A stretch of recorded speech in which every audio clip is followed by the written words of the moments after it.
The following three films you're about to see are very different, but all use the format of short films. Short films usually last 2 to 20 minutes. These ones last up to 2 minutes and were part of the Media short film competition held every year. Short films can either be shot single camera, this is when a scene is shot several times, then edited together, or they can be multi-camera, as suggested in the name.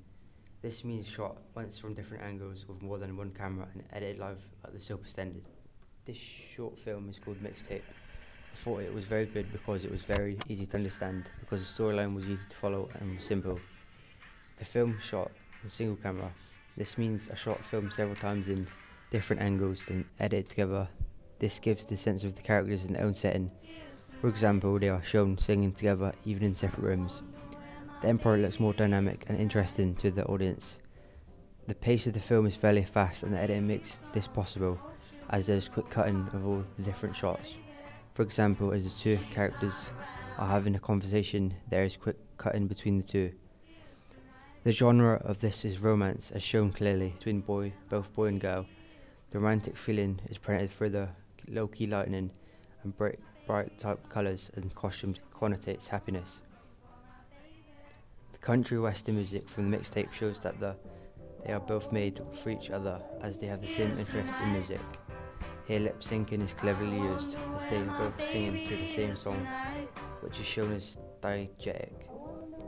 The narrative structure of this short film is linear, as it follows the characters throughout the day and has beginning, a middle, and an end, and I feel it was open-ended.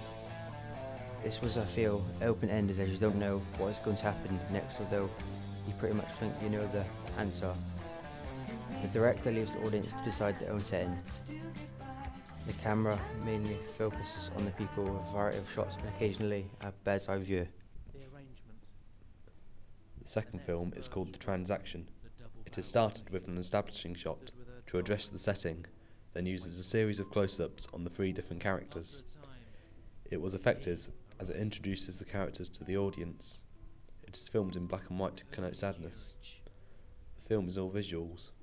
There is no dialogue and there is just a narrator and a slow, melancholic soundtrack. These, along with the colours of the overall film, connote sadness.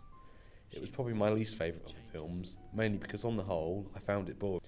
Overall, with the narrative structure, the plot was very hard to understand, because you don't know from the start what the whole situation is, although you get the impression the woman is possibly a prostitute.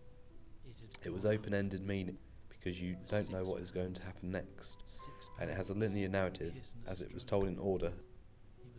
For the cinematography, the camera was handheld, as you could probably tell by the shaky effect. This gives a sense of realism and makes the audience feel involved in the situation. The film was also very well acted, and we discovered that the actress in it is a famous lady called Anna Chancellor, with a career spanning over 20 years. This is very good, considering short films have a low budget. Because of this, I think her acting makes the overall film convincing and believable. This short film is made as a tribute to Charlie Chaplin, the famous mime actor, who was most probably one of the earliest film stars and helped start off the world of films. This film is called Charlie. Charlie is the story of one man's tribute to his father and Charlie Chaplin. This film is black and white, as nearly all the Charlie Chaplin films were filmed before colour came out. An actor is dressed in the Charlie Chaplin clothing, wearing a suit, moustache and bowler hat, and it has no dialogue from the actors, but instead the voice of the narrator. The soundtrack was sad. It was sad as it was a tribute to Charlie Chaplin, who is sadly no longer with us. I liked it very much because it stuck very well to some of the codes and conventions of the slapstick genre Charlie Chaplin starred in. This is a comedy that became popular in the 19th and 20th century. Usually black and white and either silent or with music that is generally fast, in a happy situation, or sad if the situation is of course sad, for example, as shown in the film The Adventurer. In this short film, the actors copy the exaggerated facial expressions and mime-like actions of Charlie Chaplin, and with slapstick, the plot is usually quite simple. Although this film was in black and white, it wasn't a slapstick, as it was a tribute, but otherwise the costumes and some of the facial expressions had resemblance. Although this was a short film, I felt it was more like a documentary type tribute. To conclude, I think the best of the short films is Mixtape. As explained earlier, it's easy to understand. The term for this is preferred reading and means the producer has a preferred way in what he or she wants you to see and understand, and I think that's what makes a good film.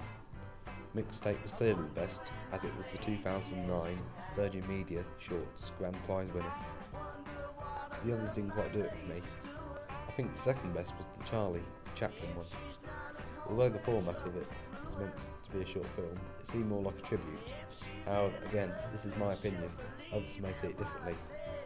The Transaction was my least favourite of the films, as it was very boring and difficult to understand to me, even after watching it several times. And as stated again and again, for me, Mixtape was simply the best.